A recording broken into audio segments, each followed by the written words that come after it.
2부 코리안 마켓 사인즈로 돌아왔습니다. 지금 7시가 지나가고 있는데요. 여러분의 바쁜 아침 시간을 허투루 보낼 수 없겠죠. 2부 저희가 더욱더 알찬 소식들로 돌아왔습니다. 네, 그렇습니다. 간밤 미국 증시 분위기 오늘 우리 국내장에서도 어떻게 반영될지 꼼꼼하게 체크가 필요해 보입니다. 어제도 그러했지만 오늘도 해당 여파를 피해갈 수 있을지 많은 분들 궁금하실 것 같은데요. 이 부분 체크하기 전에 먼저 미국 증시장 마무리해보도록 하겠습니다. 간밤 미국 증시 분위기 혼조세로 마무리가 됐었는데 구체적인 내용 전해주시죠. 네, 계속해서 혼조세를 보이고 있는 뉴욕 증시입니다. 관망세를 이어가는 듯한 모습들 나오고 있는데요. 다우존스 지수 같은 경우에는 6거래일 연속 상승했습니다. 수요일장에서도 0.44% 상승 마감을 했습니다. 나스닥과 S&P 500 지수 상대적으로 부진한 흐름을 보였는데요. 나스닥이 0.18% 내림세를 보였고요. S&P 500 지수는 그래도 낙폭을 회복하면서 보합 마감을 하는 모습이었습니다. 기술주가 상대적으로 쉬어가다 보니까 전통적인 강자들, 전통적인 기업들이 집중돼 있는 다우 지수가 좀 상대적으로 강한 모습을 나타내는 그런 분위기였습니다. 지도로 전체적인 분위기도 한번 확인을 해보실까요? 최근에는 그렇게 쨍한 빨강도 또 그렇게 쨍한 초록도 많지는 않은 모습들 나오고 있습니다. 대체적으로 좀 거무튀튀한 모습들이 많다라고 알 수가 있겠는데요. 일단 시가총액 1위죠. 마이크로소프트 0.29%, 0.3%가량 오름세를 보였고요. 엔비디아는 0.16% 약세였습니다. 애플은 0.19% 상승을 보였는데요. 중국에서 아이폰 가격이 인하된 뒤 판매량이 증가했다라는 보도가 호재로 작용한 것으로 보여집니다. 구글 1% 넘게 내렸고 메타는 1% 가까운 오름세, 또 아마존은 0.4% 하락세를 보였습니다. 테슬라 같은 경우 1.7% 하락 마감을 하는 모습이었는데요. 조금 전 헤드라인을 통해서도 살펴봤듯이 로이터 보도가 악재로 작용한 분위기였습니다. 테슬라에 대한 미 검찰의 조사가 있다라는 보도에 악영향을 받은 것으로 보입니다. 또 인텔도 보시면 좀 강한 하락세 2.22% 하락하는 모습이었습니다. 미국이 대중 반도체 수출에 대해서 면허 취소를 하면서 좀 악영향을 받는 분위기였는데요. 같이 면허가 취소된 것으로 알려진 퀄컴 같은 경우에는 그래도 0.22% 오름세로 수요일장을 마감을 했습니다.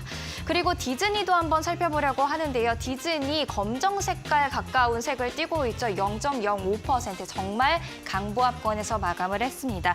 일단 실적 발표 이후 나왔던 급락세는 잠잠해진 분위기인데요. 이 바클레이즈는 실적으로 인한 셀오프가 이미 마무리가 됐다면서 이 테마파크보다는 이제는 스트리밍 사업에 집중을 할 필요가 있다라면서 긍정적으로 보도를 했습니다. 매수 비중 확대 의견을 추천을 했습니다. 그럼 계속해서 애널리스트가 주목한 종목들도 확인하면서 종목 이야기로 계속해서 이어가 보도록 하겠습니다.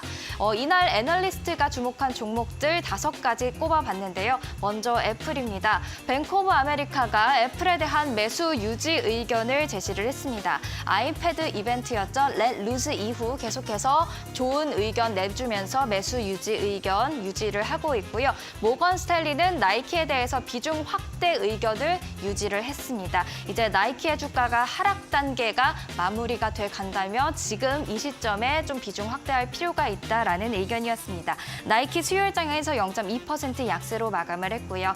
레딧 같은 경우에는 시티그룹이 매수 의견을 유지하는 모습이었습니다.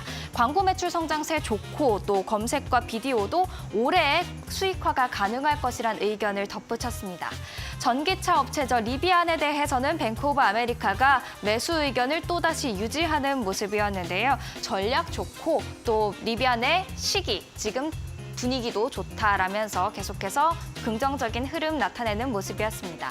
마지막으로 빅토리아 시크릿 같은 경우에는 바클레이즈가 비중 축소로 비중 유지에서 좀 투자 의견을 하향 조정하는 모습을 보였는데요. 최근 들어서 빅토리아 시크릿의 시장 점유율이 하락하고 있는 점을 이 투자 의견 하향 조정의 이유로 삼았습니다. 빅토리아 시크릿의 이날 수요일장 종가는 0.61% 상승이었습니다. 한편 미국의 1분기 실적 시즌이 마무리가 돼 가고 있습니다. 그래서 한번 정리를 해보고자 합니다. 생각보다 주당 순이익 성장세가 좋은 편입니다. 1분기 주당 순이익 성장이 전년 동기 대비 5.2%를 기록할 것으로 예상이 되는데요. 지난 3월 말에 예상했던 3.4%보다는 훨씬 더 높은 수치가 나올 것으로 예상이 되고 있습니다. 또한 이번 분기, 2분기의 성장률 또한 9.8%가 예상된다고 팩트셋이 현재 추정을 하고 있는데요. 이 또한 마찬가지로 지난 3월에 예상됐던 9% 성장률보다 높은 성장률 기록할 것으로 전망이 되고 있다라는 뜻이 되겠습니다. 고금리에도 불구하고 S&P 500 기업들이 이렇게 순이익을 증가시키고 나가고 있다라는 점 굉장히 긍정적으로 볼 수가 있을 것 같고요. 프랑스 은행인 소시에테 제네랄에 따르면 기업이익 성장세가 강하게 이어지면 S&P 500 지수가 연말에는 5,500포인트에도 도달할 수 있다라는 낙관적인 전망을 다시 한번 제시하기도 했습니다. 한편 이날도 연준 위원들의 발언이 있었습니다. 시장 계속해서 한마디에 주목을 하고 있기 때문에 체크를 해볼 필요가 있을 것 같습니다.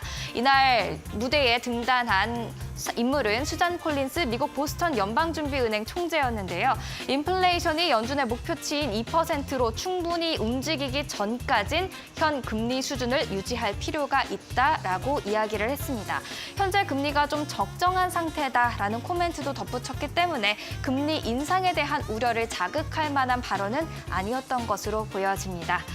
마지막으로 국제유가와 국제금값 체크를 해보도록 하겠습니다. 국제유가 같은 경우에는 미국의 원유 재고가 감소했다는 소식에 상승세를 보였습니다. 0.78% 오르면서 배럴당 78달러 99센트의 거래를 마쳤고요. 금값 같은 경우에는 0.1% 약세 흐름을 보였습니다. 이렇게 뉴욕 증시 수요일장 정리를 해보도록 하겠습니다. 이어서 조지볼 샌더스 모리스 회장이 수요일장에 대해서 어떻게 분석을 했는지 다 함께 들어보시죠. The market at this moment is looking for some form of leadership, either fresh leadership, new leadership, or some form of key signal beyond, well, is the Fed going to raise or lower the federal funds rate? The Fed funds rate, I think, number one, has been taken out of the equation for any near-term change. And number two, there's some question as to whether or not it's really the most relevant barometer or indicator to look at in terms of which way is the stock market going. So the market is looking for leadership, and right now it doesn't know which way, in which to turn to find that leadership. I'm very afraid that some of the indicators say that later in this year, we will enter into a recessionary period. Rates may be cut, but if that's interpreted as concern about the U.S. economy, it's more apt to harm the market than to help it. So later this year, I would be quite cautious, much more cautious in terms of equity involvement.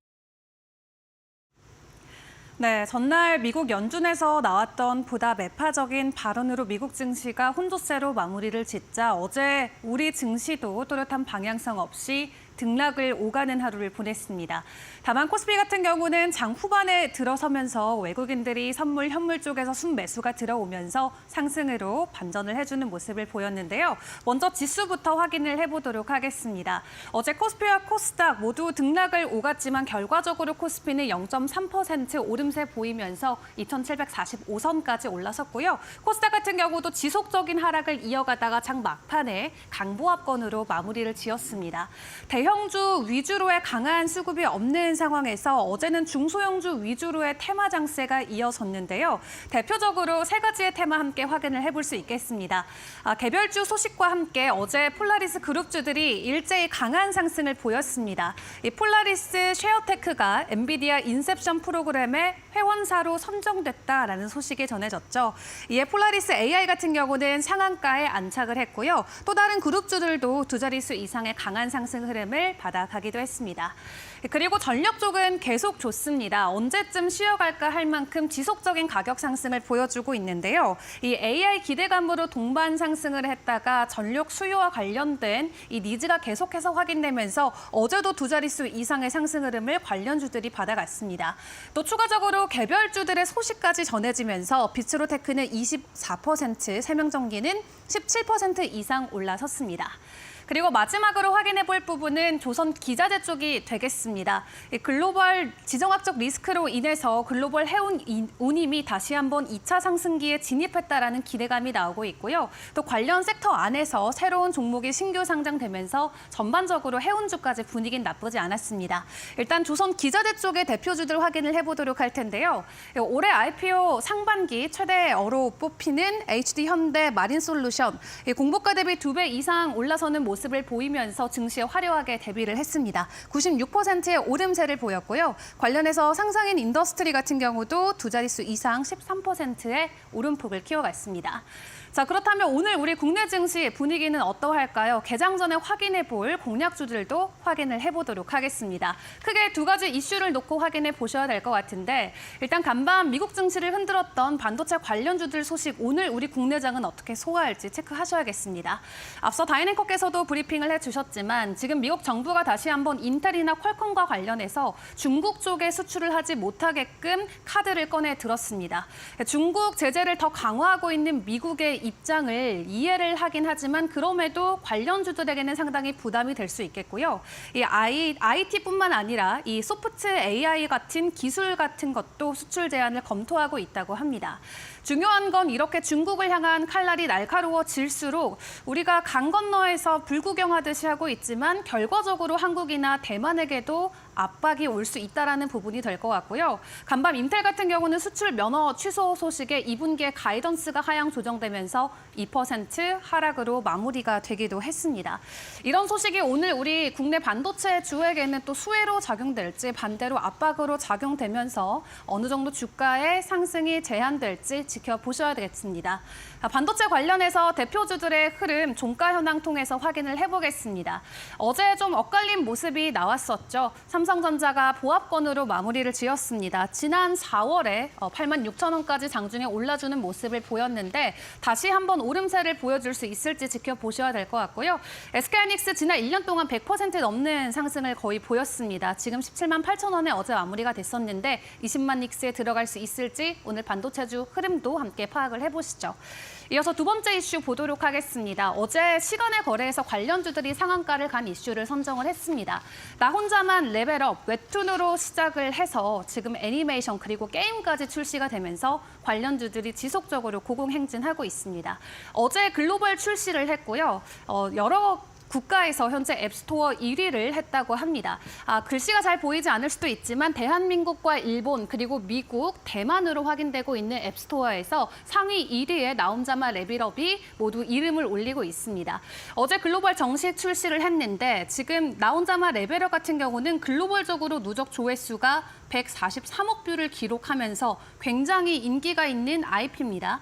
이 IP를 가진 최초의 게임이니만큼 글로벌적으로도 인기가 상당한 것으로 보여지고 있고요. 그리고 글로벌 전역에서 진행됐던 사전 등록자 수도 1,500만 명을 넘어서면서 그 열기를 더하고 있는 상황입니다. 이용자들이 급격하게 유입되면서 앞서 애니메이션을 처음 공개했을 때 스트리밍 사이트가 다운됐던 상황도 있었기도 한데요. 관련해서 오늘 관련주들 어제 시간에서 상한가로 직행해졌는데 종가 현황 함께 확인해 보시고 오늘장 상황도 지켜보시는 게 좋겠습니다. DNC미디어 어제 시간에서 상한가 안착했고요. 어제장에서는 1.5% 오름세 보인 26,000원 선까지 올라섰습니다.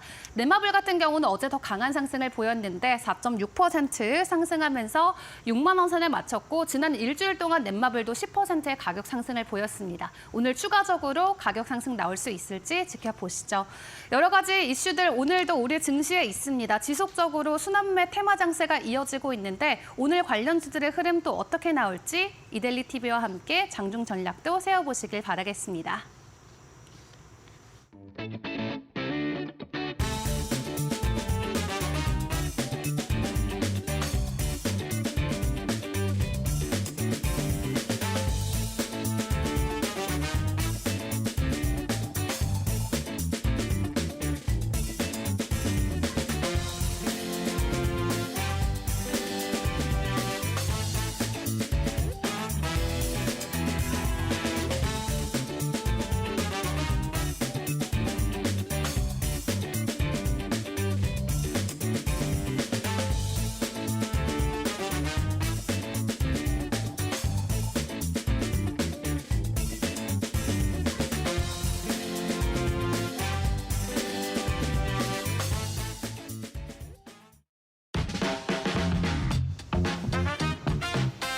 네, 시청 여러분 밤새 편안히 잘 주무셨습니까? 어제 아주 청명한 비온 뒤에 개인 하루였었고요. 오늘도 날씨가 상당히 좀 좋을 것으로 예상이 좀 됩니다.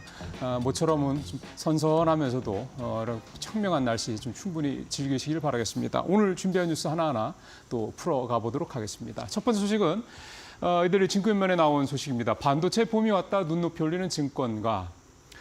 우리 예전에 이제 많이 얘기 나왔던 게 차화정이라는 표현이었죠. 우리나라를 주도하는 이제 섹터가 차화정, 자동차, 석유화학, 정유주 이렇게 얘기를 했었는데 요즘 우리 시장을 보면 반차 이렇게 얘기를 해야 될 것 같습니다. 반도체와 자동차가 우리 시장을 주도하는 섹터다 이렇게 볼 수가 있겠습니다. 그도 그럴 게 일단 고환율 수혜주라는 거, 수출주라는 거 뭐 이 부분도 분명히 있고요. 기본적으로 업황도 좋아지고 있고 또 그런 모습들이 실제 실적으로 그대로 반영이 되고 있기 때문입니다. 요즘에 시장에서 나오는 얘기들을 좀 살펴보면은 특히 이제 반도체 같은 경우 2분기 영업이익 전망치, 시장의 컨센서스, 이 일치된 얘기들을 좀 들어보면 밑에서 보시겠지만 삼성전자 같은 경우 원래 한 7조 초반대 얘기가 나오다가 지금 8조 초반대까지 1조 원 가까이 지금 영업이익이 2분기에 더 늘어날 것이다라는 전망이 나오고 있고요. SK하이닉스 같은 경우도 2조 한 8천억 가까이에서 좀 4조 3천억대로 여기는 한 1조 5천억 정도 영업이익이 더 올라갈 것이다. 2분기에 이렇게 얘기가 나오고 있습니다. 그만큼 실적 가이던스가 계속해서 올라가고 있다 이렇게 보실 수가 있는 거고요. 이 반면에 2차 전지 같은 경우는 계속 좀 내려가는 그런 모습이 나타나고 있습니다. 자동차도 마찬가지입니다. 현대차 같은 경우는 2분기 영업이익이 전년 대비 3% 정도, 기아는 훨씬 더 좋아져서 16% 정도 영업이익이 더 올라갈 것이다 이런 전망들이 나오고 있습니다. 결국은 반도체와 자동차 이 두 섹터에 대한 실적 전망이 계속해서 좋아지고 있다, 업황도 좋아지고 있고 여러 가지 호재들이 잇따르고 있다 이런 점들로 우리 시장에서 이 차반, 반차 이 두 업종이 좀 끌고 가고 있다 이런 얘기가 좀 되겠습니다. 다만은 2차 전지 좀 이 악재가 많은 분야는 아무래도 계속 좀 부진할 것이다. 결국은 이런 소위 말하는 잘 나가는 종목들은 계속해서 잘 나가고 좀 쉽지 않은 종목들은 계속해서 힘든 소위 말하는 선별 장세가 당분간 계속될 수밖에 없다. 이렇게 얘기를 좀 해볼 수가 있겠습니다. 이런 부분을 시장 잘 따라가시길 바라고요. 자, 산업 쪽에서 이 항공주에 대해서 좀 되게 요즘에 궁금증들이 많으신 것 같습니다. 왜냐하면 본인들 뭐 우리 이제 시청자분들 중에서 이번에 해외여행 다녀오신 분들 꽤 많으실 텐데 아마 공항이 북적북적거렸던 거 많이 보셨을 겁니다. 여객 수요가 엄청나게 많이 늘어났는데 이 시장만 와서 항공주 상황을 살펴보면 왜 이렇게 항공주들은 주가가 부진하냐 바로 이 부분이 될 것 같은데요. 최근 3개월간 항공주 주가 등락률만 보더라도 보면 대부분 다 파랑 색깔입니다. 뭐 제주항공 같은 경우는 11% 가까이 떨어졌고요. 특히 제주항공은 어제 실적 발표까지 됐는데도 1%, 어닝 서프라이즈를 그렇게 했는데도 주가는 1%나 떨어지는 그런 좀 이해하지 못할 상황이 벌어지기도 했습니다. 진에어 말고는 대부분 다 좀 주가가 많이 떨어져 있는 그런 모습을 보이고 있습니다. 왜 이렇게 항공주가 시장에서 제대로 평가를 받지 못하고 있을까요? 고환율 또 그다음에 이 고유가의 이 악재가 과하게 반영됐다라는 평가가 나옵니다. 환율이 올라가다 보니까 아무래도 비행기를 빌려서 쓰는 경우 또 외화 부채가 많은 항공사들한테는 비용 부담이 늘어날 수밖에 없다 이런 얘기가 될 거고 유가가 올라가면 당연히 기름 써야 되는 이 입장에서 봤을 때는 당연히 기름값이 올라가면 비용도 클 수밖에 없다 이런 얘기가 되는 건데요. 그러다 보니까 오히려 이렇게 실적이 좋은데 이렇게 상황이 좋은데도 주가가 못 올라가니 저평가되어 있는 게 아니냐 이렇게 해석들을 많이 하고 그렇게 좀 쳐다보는 시각도 좀 있긴 합니다. 근데 좀 냉정하게 볼 필요도 있을 것 같습니다. 고환율, 고유가의 이 악재들이 지금 현재 주가에 반영이 됐다 손 치더라도 결국 중요한 거는 실적의 핵심은 결국은 계속해서 여객수가 늘어날 것이냐 이 부분이거든요. 이 부분을 충분히 살펴보지 않을 경우 자칫하면은 저평가에 매몰돼서 어떻게 보면 낭패를 볼 수 있다는 점도 분명히 좀 감안을 하셔야 될 것 같고요. 때문에 앞으로는 이 여객 수요가 2분기, 3분기에도 계속해서 갈 것이냐는 부분을 체크를 하시면서 이 항공주들은 살펴보실 필요가 있다. 이렇게 말씀을 드리겠습니다. 자, 이제 세 번째 기사로 가보겠습니다. 중국 얘기를 좀 해보겠습니다. 요즘 중국 주식시장 굉장히 뜨겁습니다. 지금 이 차트에서도 보시는 것처럼 상하이 종합지수, 홍콩 항생지수 모두 큰 폭으로 많이 올랐습니다. 홍콩 항생지수 같은 경우는 이 차트에서도 보실 수가 있는 것처럼 올해 들어서 연 저점 대비 거의 뭐 30% 가까이 주가가 좀 이렇게 뛰어오를 정도로 아주 강한 그런 모습을 좀 보이고 있습니다. 중국 뭐 디플레이까지 나오고 있는 상황 아닙니다. 미중 간의 갈등도 계속되고 있고요. 근데 왜 이렇게 중국 경제는 안 좋다고 그러는데 주가는 올라갈까요? 결국은 중국 정국이 계속해서 시장에 돈을 쏟아붓고 있기 때문입니다. 2월 초에 2조 위안, 우리 돈 377조 원, 우리나라 1년 예산이 한 650조 되니까 거의 우리나라 예산 절반 이상이죠. 이렇게 돈을 쏟아붓겠다는 얘기가 나왔고 또 지난달에도 강력한 증시 부양 정책, 주주 환원 정책을 중심으로 한 주주 부양 정책도 내놨습니다. 그러니까 사실은 우리 밸류업 정책과 같은 건데 우리는 사실 자율성 쪽으로 가다 보니까 요즘에 좀 맥이 빠졌습니다만 중국 같은 경우는 거의 뭐 반강제로 중국의 상장사들한테 주주 환원 정책을 적극적으로 펴라 이렇게 밀어붙이고 있는 그런 상황인데요. 이런 것들이 좀 반영이 되면서 주가가 좀 많이 오르고 있는데요. 조금 이제 한 걸음 떨어져 보면 중국 증시의 최근 강세는 사실은 그동안에 많이 떨어졌던 데 따른 기술적 반등 성격을 일단은 볼 필요가 있고요. 결국 중국 증시가 앞으로도 계속해서 갈 거냐 여부는 아주 기본으로 돌아가서 결국은 중국 경제의 펀더멘탈 문제 또 중국 기업들의 실적이 좋아질 수 있느냐 문제 이 두 가지 포인트로 압축을 해서 보셔야 될 필요가 분명히 있습니다. 1분기 GDP가 조금 5.3%로 예상보다 좋아지긴 했지만 여전히 중국 경제에서는 불안감도 있고 또 계속해서 앞서 기사에도 나왔습니다만 중국에 대한 미국의 이 압박이 계속되고 있거든요. 결국은 앞으로 중국이 통화 정책과 재정 정책을 어떻게 해서 지속적으로 펼칠 것이냐. 그래서 중국 증시를 계속해서 부양할 것이냐. 이 정책적 의지가 얼마나 가시화될 거냐. 이 부분을 주목을 하시면서 시장을 보실 필요가 있을 것 같습니다. 자, 오늘 이제 마지막 소식으로 좀 가보도록 하겠습니다. 여기 보이는 사진에 있는 이 인물은 신중호, 지금 이제 라인야후의 CPO, 최고 제품 책임자인데요. 라인의 아버지라는 이름을 불릴 정도로 일본에서 라인을 이렇게까지 성장시켰던 아주 대표적인 장본인이기도 합니다. 근데 이 신중호 이사가 어제 라인야후의 이사회에서 사실상 경질이 됐습니다. 물러나게 됐습니다. 그러면 동시에 라인야후 측에서 네이버 측에 이제 좀 기술적인 부분 이런 부분들에 대해서 좀 물러났으면 좋겠다. 사실상 지분을 매각하라고 사실상 좀 통보를 했습니다. 그동안에도 일본에서 라인에 대해서 그 경영권을 좀 내놓으라, 지분을 팔라로 하는 그런 압박이 계속되어 있다는 말씀을 드린 바가 있었는데요. 어제 사실상 공식화됐다고 볼 수가 있겠습니다. 일본 정부, 그다음에 라인야후의 네이버의 공동 경영자죠, 소프트뱅크, 그다음에 라인야후 이 회사 자체에서도 이번 이사회에서는 유일한 한국이었던 이 신이사까지 끌어내면서 이제 모든 이사진들을 일본인으로 채우면서 본격적으로 이제 네이버의 색깔 지우기 작업에 좀 들어갔다 이렇게 볼 수가 있겠는데요. 주가도 어제 네이버 같은 경우는 최근 4월 연속 강세를 보이다가 어제 2% 정도 떨어졌고요. 라인야후 주가도 일본에서 2% 가까이 떨어지는 그런 모습을 보였습니다. 분명히 악재로서 계속 작용을 하고 있다 이런 말씀이 되겠는데요.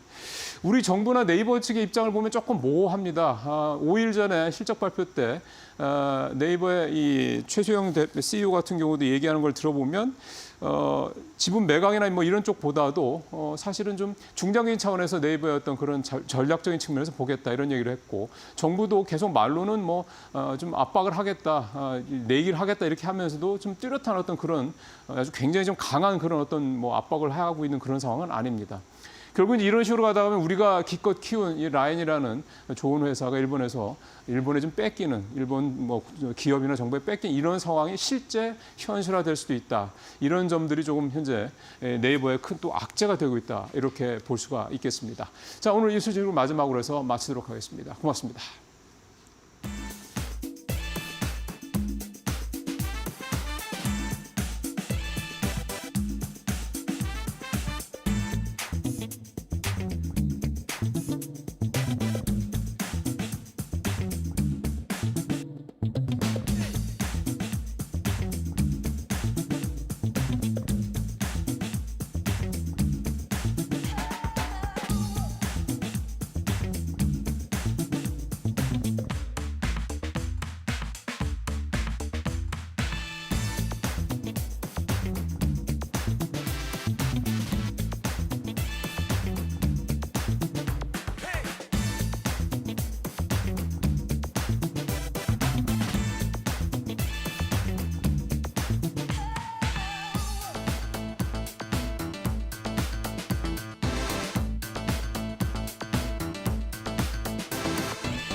네, 마켓 비하인드로 이어가도록 하겠습니다. 오늘은 유한타증권 유동원 본부장과 이야기 나눠보도록 하겠습니다. 본부장님 어서 오세요. 안녕하십니까.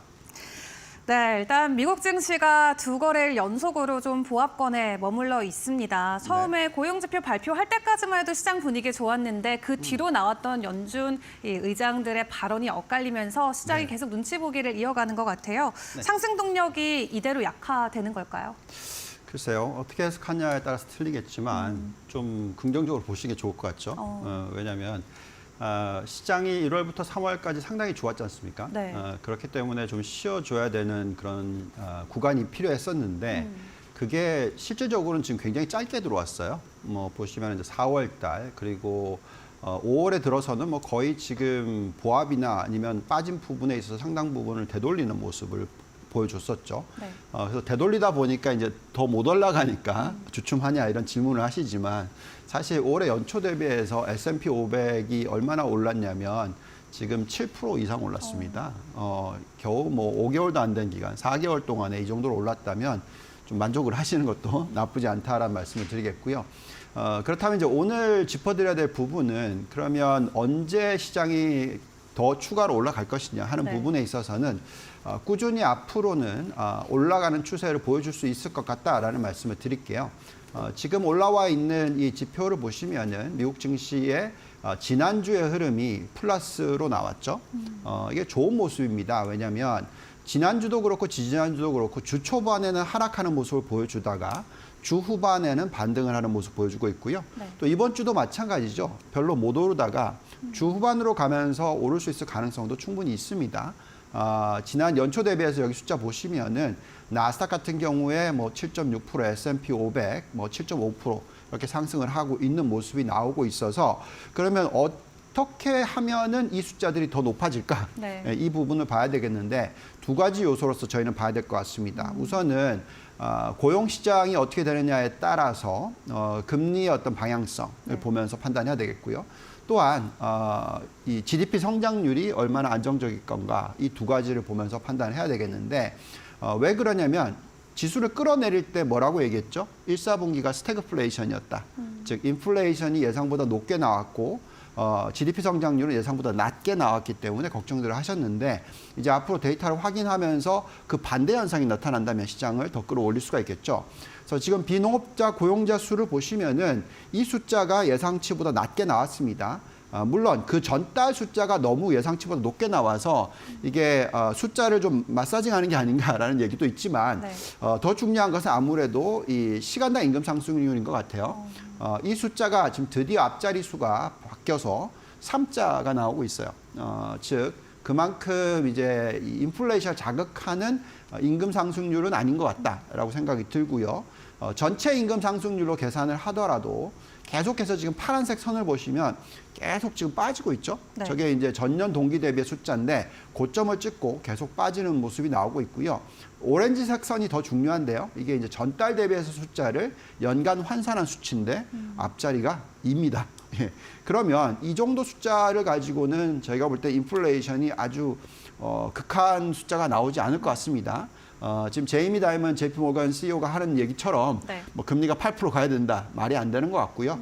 지금 현재 금리면 충분하다라고 저희는 생각하고 있기 때문에 그 부분을 보셔야 되겠고 또 중요한 부분은 아무래도 GDP 성장률이겠죠. 명목 성장률이 상당히 중요합니다. 왜냐하면 저희가 지금 현재를 과거에 왼쪽을 보시면은 5.5% 이상 상승을 했던 기간이 굉장히 길게 이어났죠. 이때가 인터넷 사이클이 들어왔을 때입니다. 지금 우리가 계속 얘기하고 있는 게 AI 사이클이죠. 네. 그 AI 사이클이 그때 수준하고 비슷한 수준의 명목 성장률이 나올 거다라고 계산을 하시면 굉장히 좋은 장이 계속 이어질 수가 있다라는 거죠. 명목 성장률이 5.5%라는 것은 실질 성장률이 2.5% 이상이라는 겁니다. 그래서 한번 보시면은 지금 GDP Now라든지 Nowcast의 숫자를 보시면은 1, 4분기에 성장률이 떨어졌지만 다시 2, 4분기에 올라갈 수준이 올라갈 수 있을 가능성이 굉장히 높다라고 판단이 되고 있어요. 그래서 저기 보시면은 Nowcast는 2, 4분기를 3.3% 지금 예측을 하고 있고 또 전체 전년 동기 대비 숫자로서는 또 3.0에서 3.3% 수준이 나오고 있습니다. 또 Nowcast를 한번 보시면은요. 이게 이제 뉴욕 연준에서 나오는 숫자인데 이 숫자도 지금 2.23%니까 1, 4분기가 1.6이었어요. 네. 그러니까 더 좋아지는 거죠. GDP 성장률이 좋아진다는 것은 시장이 올라갈 수 있다라는 겁니다. 여기에 또 유동성도 부여가 되고 있어서 저희가 계산해 보면은 M2의 증가율이 높아지는 구간에서 증시가 하락할 가능성은 낮습니다. 그래서 지금 M2로 계산하더라도 미국 증시가 연말 되면 한 5,700 정도까지는 갈 수 있을 거다라고 생각하고 있어서 이런 부분들을 감안하시면 지금은 변동성이 있겠지만 불확실성이 있겠지만은 점차적으로 연말로 가면 갈수록 지수는 상승할 수 있을 것이다라고 예측을 하고 있습니다. 네, 1월에서 3월 가파르게 올랐던 만큼 지금 나오고 있는 숨고르게 우리가 걱정할 부분은 아니다 말씀을 해주셨고요. 연말로 갈수록 추가적인 상승에 대한 기대감도 가져도 괜찮을 것 같다 설명을 해주셨습니다. 여러 가지 고용 지표와 GDP를 통해서 우리가 왜 올라갈 수밖에 없는지에 대한 이유들, 근거들 확인을 해봤는데 사실 지난 한 달 동안은 우리가 또 실적 시즌을 맞이했던 만큼 또 주가가 그런 부분에 많이 집중을 해줬던 것 같아요. 실제로 대부분의 기업들이 좋은 호실적을 발표했는데 이제 실적 시즌이 마무리가 되는 만큼 그렇다면 이제 우리는 오직 금리 인하에만 집중을 해야 되는지 그렇다면 그 안에서 또 계속 엇갈리는 의견들이 나오고 있는데 어떤 해석을 가지고 지켜보는 게 좋을까요? 네, 지금 계속 얘기했던 게 이제 두 가지 포인트로 얘기하고 있잖아요. 금리가 어떻게 될 거냐, 그리고 또 실적이 어떻게 될 거냐. 이제 많은 분들께서 미 연준의 얘기에 집중을 많이 하십니다. 그래서 기본적으로 미 연준이 언제 금리를 내리느냐 이 부분이죠. 네. 그러니까 지수가 흔들렸을 때는 어떤 생각이었냐면 혹시나 금리를 또 올리는 게 아니냐 이런 두려움이 있었죠.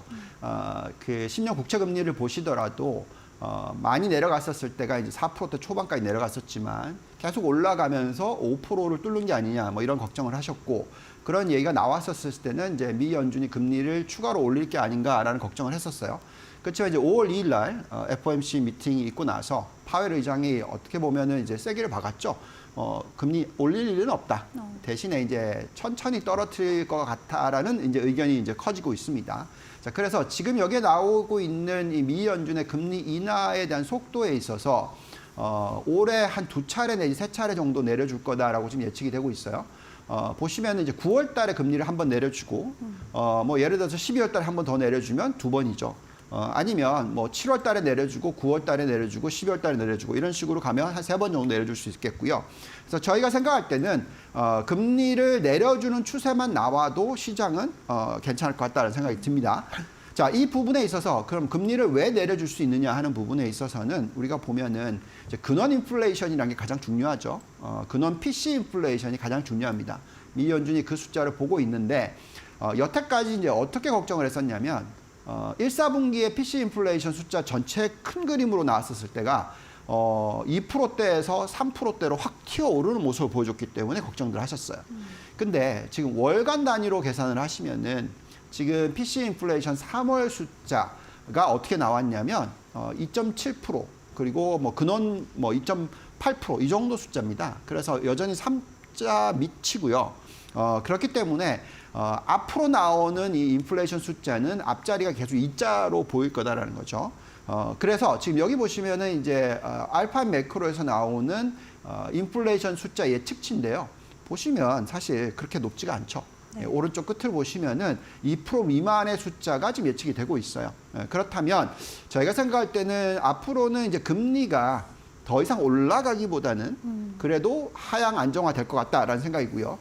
10년 국채 금리의 추세를 한번 보시면서 설명을 드리자면 많이 올라갈 때 쭉 올라갔죠. 거의 뭐 4.8% 근처까지 갔어요. 네. 그러면서 이제 막 제이미 다이먼 얘기 나오고 하면서 5% 넘어가는 게 아니냐, 뭐 실제로 미 연준 기준금리가 5.5%에서 더 올려야 되는 거 아니냐, 뭐 이런 의견이 분분했지만 사실 지금 보시면 이제 이 금리가 떨어지고 있죠.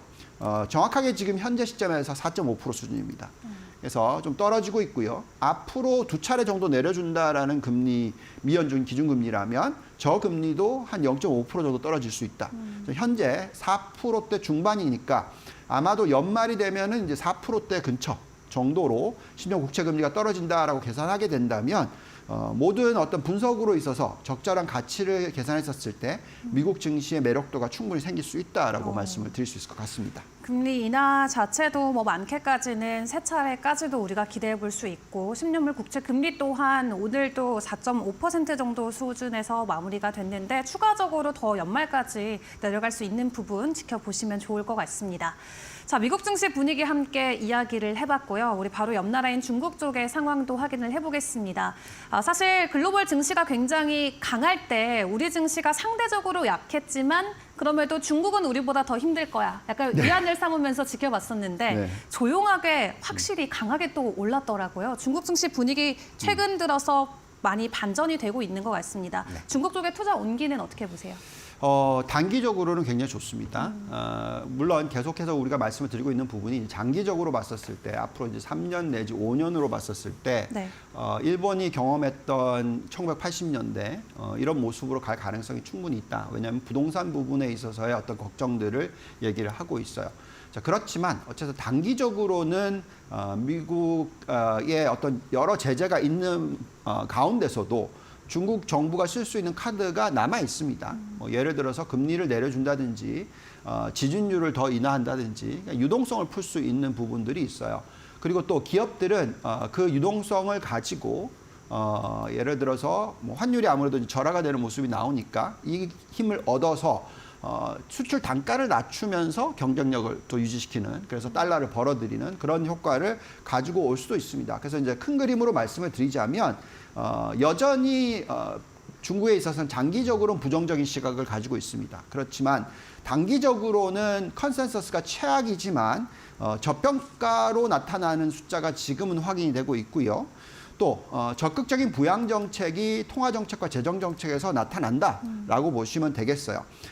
그렇기 때문에 지금 보시면 2024년의 성장률에 대해서 전망치가 지금 파란색 동그라미에서 지금 빨간색으로 올라가고 있어요. 그래서 올해의 GDP 성장률 4.6%에서 지금 4.8%로 상향 조정이 되고 있다라는 부분이 상당히 중요하겠고요. 이렇게 이제 GDP 성장률이 예상보다 조금 높게 나올 확률들이 나오고 있다 보니까 지금 보시면은 중국의 기업들의 이익의 변화 도표를 보시면은 작년 정말 안 좋았어요. 네. 그렇기 때문에 시장이 안 좋았죠. 처음에 시작할 때만 하더라도 마이너스 20%였으니까. 그러다가 이제 연말로 갈수록 마이너스 숫자가 이제 플러스로 전환이 됐고요. 또 이제 올해에 들어가서는 보시면은 플러스 숫자입니다. 그렇죠? 그래서 이렇게 이제 이익이 올라갈 수 있는 부분이 나올 수가 있어서 물론 그 폭이 굉장히 큰 건 아닙니다. 그렇지만 어쨌든 마이너스에서 플러스로 전환한다라는 게 의미가 있겠고 여기에 따라서 증시도 어느 정도 올 한 해 동안에는 괜찮을 것 같습니다. 그래서 지금 상해 종합지수의 움직임 그리고 또 뭐 중국 주식 시장에 대한 움직임의 차트를 한번 보시면은 급반등을 하고 있는 모습이 나오고 있어요. 오른쪽 끝을 보시면은 물론 그렇다고 해서 전 고점을 막 뚫고 올라가느냐 2021년 그거는 잘 모르겠습니다. 네. 제가 볼 때는 장기적으로 저걸 뚫고 올라가려면 어떤 구조적인 어떤 변화가 있어야 되는데 그건 좀 무리일 것 같고요. 어쨌든 단기적으로 올해 11개월 정도로 봤었을 때는 중국 증시도 글로벌 시장의 우호적인 모습이지 않을까라는 생각을 가져봅니다. 네, 우리가 예상했던 미국 같은 경우는 GDP를 오히려 예상치 하회하는 모습이 나왔고 중국은 되려 더 좋은 모습이 나오면서 굉장히 아리송한 글로벌 경제 모습들이 우리 시장 입장에서 봤을 때는 더 어렵게만 느껴질 수밖에 없을 것 같습니다. 지금 우리 시장 같은 경우는 사실 미국 증시랑 비교해봤을 때 아직 배부른 수준까지 올라오진 않았죠. 그럼에도 불구하고 벌써 단기 고점에 대한 우려감이나 차익 실현 매물과 관련된 이슈들이 부각이 되고 있는데요. 본부장님 어떻게 보십니까? 네. 너무 걱정들이 많으세요. 네. 제가 볼 때는 사실 작년도 보시고 올해도 보시면은 우리나라 시장이 그렇게 안 좋은 수준은 아니에요. 예, 작년 한 해만 보시더라도 S&P 500이 한 20%대 정도 올랐다면 네. 우리나라 시장이 한 18% 정도 올랐어요. 물론 중요한 거는 이제 변동성이 더 심했다라는 거고요. 또한 올해도 마찬가지입니다. 우리나라가 1, 2월 달에 숫자가 별로 안 좋았죠. 네. 그렇다 보니까 이제 변동성이 심하다 보니까 이제 걱정들을 하셨지만 지금 계속해서 올라가고 있는 추세가 나오고 있습니다. 그렇게 볼 수 있는 이유는 뭐냐면 차익 실현이 아니고요. 기본적으로 사이클적으로 지금은 한국을 투자를 해야 되는 타이밍이다라고 얘기를 해드리고 있어요. 또한 주식도 마찬가지로 지금은 글로벌적으로 투자를 늘리셔야 된다라고 얘기를 해드리고 있습니다. 우리가 포트폴리오 구성을 할 때 지금 주식 비중을 80%로 가져가는 전략을 계속 얘기를 해드리고 있어요. 그만큼 이제 저희는 주식을 좋게 보고 있고요. 그 이유는 GDP 성장률이 어느 정도 좋아진다. 올해 1, 4분기 우리나라 GDP 성장률 상당히 좋게 나오고 있죠. 그만큼 글로벌 경제 성장률이 회복을 하고 있는 기준을 생각을 하셔야 됩니다. 또한 최근에 들어서 보시면 이제 달러가 더 이상 약세로 가지를 않죠. 이제 강세 또는 안정을 찾는 모습 보여줍니다. 그래서 이제 원화도 마찬가지로 안정을 찾는 모습이 나오고 있어요. 그래서 국가별로 보시면은 지금 우리가 신흥국에 대한 투자를 늘리시는 타이밍이다까지도 얘기해 드립니다. 그래서 여기서 이제 신흥국이라 함은 제조 강대국이라고 얘기해서 지금 반도체나 자동차가 굉장히 좋은 사이클입니다. 그래서 한국, 대만, 베트남 같은 국가들은 그만큼 반도체와 전기전자 업종 그리고 또 자동차 업종을 가지고 있는 우리나라 같은 경우에 그렇기 때문에 상대적으로 비중을 높게 가져가야 된다라고 여러 번 말씀을 드리고 있어요. 이 부분이 밸류에이션 상으로도 나타나는데요. 물론 지금 한국을 들여다볼 때 지배구조 이슈, 뭐 밸류업 이런 거 가지고 얘기를 많이 하지만 그것도 중요하지만 사실 한국에 투자할 때는 사이클적으로 경기가 괜찮아질 때 그때 투자하는 겁니다. 근데 지금 경기가 좋죠. 네. 물론 뭐 내수 경기보다는 수출 경기가 좋다라고 보시면 되겠습니다. 그래서 지금 상대적으로 신흥국 국가의 매력도를 들여다보면 지금 가장 매력이 높게 나오는 국가가 한국입니다. 그래서 한국에 대한 비중을 글로벌 포트폴리오의 12% 가져가자라고 얘기한다라는 것은 그만큼 비중이 높은 겁니다. 지금 우리나라의 시가총액이 겨우 2%도 안 되는데 12% 가져가자고 얘기하는 것은 그만큼 한국에 대해서 좀 마음 편하게 보셔도 되지 않을까. 특히 수출주 위주의 투자가 좋지 않을까 이런 생각을 가지고 있습니다. 네, 저희가 좀 엄살이 너무 심한 걸까요? 예, 한국의 증시뿐만 아니라 한국 경제 우리 조금 더 너그러운 마음으로 바라봐도 괜찮다라고 설명을 해주셨습니다. 자, 그렇다면 이 증시 안에서 우리가 어떤 부분을 주목해서 봐야 될지도 이야기를 나눠봐야 될 것 같습니다. 우리나라 대장주는 당연히 반도체입니다. 근데 작년에 워낙 안 좋았기 때문에 올해 보여주고 있는 이 반등이 유독 더 크게만 느껴지고 또 크게 느껴지다 보니까 두려움도 더 커지는 것 같아요. 반도체 네. 관련해서 올 한 해 전망 어떻게 보실까요? 네, 저희는 어쨌든 반도체 사이클은 지금 아직 끝이 아니다라고 생각하고 있어서 적극적으로 투자를 늘리시는 게 맞다라고 말씀을 드립니다. 대표적으로 이제 반도체가 좋으려면 그만큼 이제 AI 관련해서 투자 사이클이 확대가 돼야 되는데요. 네. 지금 되고 있습니다. 특히 대형 빅테크, 그러니까 마이크로소프트, 구글, 메타 이런 쪽에서 지금 설비 투자의 규모가 늘어나는 속도를 한번 보시면은 작년 대비해서 올해 엄청나게 늘어납니다. 자, 이런 부분이 들어가게 되면 당연히 HBM의 수요가 높아질 것이고요. 그렇기 때문에 이제 반도체 수요가 전체적으로 좋아질 거다라고 저희는 생각을 하고 있습니다. 여기서 이제 큰 그림으로 놓고 봤었을 때 어떤 이 생산성의 향상이 미국에서 나타나지 않는다면 이 수요는 금방 꺼질 수 있겠지만 저희가 판단하기에 지금 보고 있는 고용 비용 증가 대비해서 매출 증가가 일어나는 부분이 상당히 높게 나오고 있어요. 물론 지난달 숫자가 예상보다 좀 높게 나와서 걱정을 했지만 여전히 앞으로 연말로 갈수록 이 고용 비용의 증가는 떨어질 거라고 생각을 하고 있습니다. 차트를 한번 보여주시면은 연말쯤 되면은 0.5% 수준, 내년에 0.2% 수준 정도의 고용 비용 증가라는 것은 그만큼 어느 정도 이제 생산성이 높아진다는 얘기입니다. 그 숫자를 전년도 동기 대비해서 숫자로 생산성 지표를 한번 올려주시면은 이게 성장 속도가 높아요. 2.9%입니다. YOY 전년 동기 대비해서 이 과거에 인터넷 사이클이 들어왔을 때 2.4%인데 그것보다 더 높아요. 그렇다는 것은 그만큼 반도체에 대한 어떤 수요도 계속 이루어질 수 있고요. 생산성이 높아지는데 굉장히 큰 역할을 하는 게 반도체일 거기 때문에 저희는 기존적으로 어쨌든 우리나라 반도체 관련된 국가 또 대만 이런 쪽에 대한 관심을 가장 높게 가져가야 되는 한 해가 아닐까라는 생각이 듭니다. 네, 반도체 사이클과 함께 올 한 해 동안 반도체 투자 비중 늘려도 된다 말씀을 해주셨습니다. 자, 그렇다면 반도체를 제외하고 또 우리가 집중해 볼 업황이나 섹터들은 어떤 것들이 있을지도 궁금한데 또 어떤 부분이 유망해 보이세요? 네, 여전히 우리는 대형 기술주와 반도체에 대해서 관심을 많이 가지고 있어요. 네. 그래서 이제 여기에 대한 투자가 가장 중요하다라고 말씀을 드리고 있는데 그래도 최근에 이제 금리가 앞으로 천천히 좀 떨어질 거라고 예측을 하고 있잖아요. 이럴 때 이제 수혜를 받을 수 있는 성장 업종들이 있습니다. 그게 이제 대표적으로 전기차 부품, 그리고 또 바이오, 그리고 신재생 에너지 이런 쪽이에요. 그리고 여전히 지금은 성장주 위주의 투자가 중요하다라고 말씀을 드리고 있습니다. 그래서 글로벌 업종 포트폴리오를 좀 올려주시면은요. 우리가 지금 계속 얘기하고 있는 부분이 성장주 85%, 가치주 15% 정도를 투자를 하자.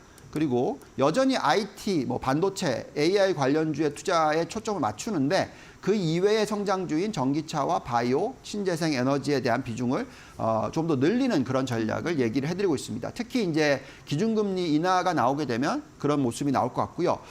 가장 중요한 부분은 과거에 생산성이 높아질 때 대표적인 어떤 업종이나 성장주의 상승 여력이 상당히 높았었어요. 과거에 1990년도에서 2000년도의 인터넷 사이클 때 보시면 나스닥 100이 연평균 수익률이 자그마치 40%가 나왔습니다. 10년 연속으로. 지금 현재 우리가 예측하는 AI 사이클에서는 나스닥 100의 상승률이 연간 최소 25%라고 생각해요. 지난 1년만 놓고 보더라도 35%나 상승을 했습니다. 그래서 저희는 결국은 지금은 성장주 투자 시대다라고 말씀을 드리겠고, 가치주보다는 성장주, 그리고 금리가 인하됐을 때 수혜를 받는 그런 업종에 대해서 관심을 가져보시는 게 좋겠다 말씀을 드리겠습니다. 네, 좋습니다. 현재 시점에는 가치주보다는 성장주에 집중해 보는 게 성공 투자의 전략이 될 수 있다 말씀을 해주셨습니다. 오늘 본부장님과 도움 말씀 여기까지 함께하도록 하겠습니다. 수고하셨습니다. 감사합니다.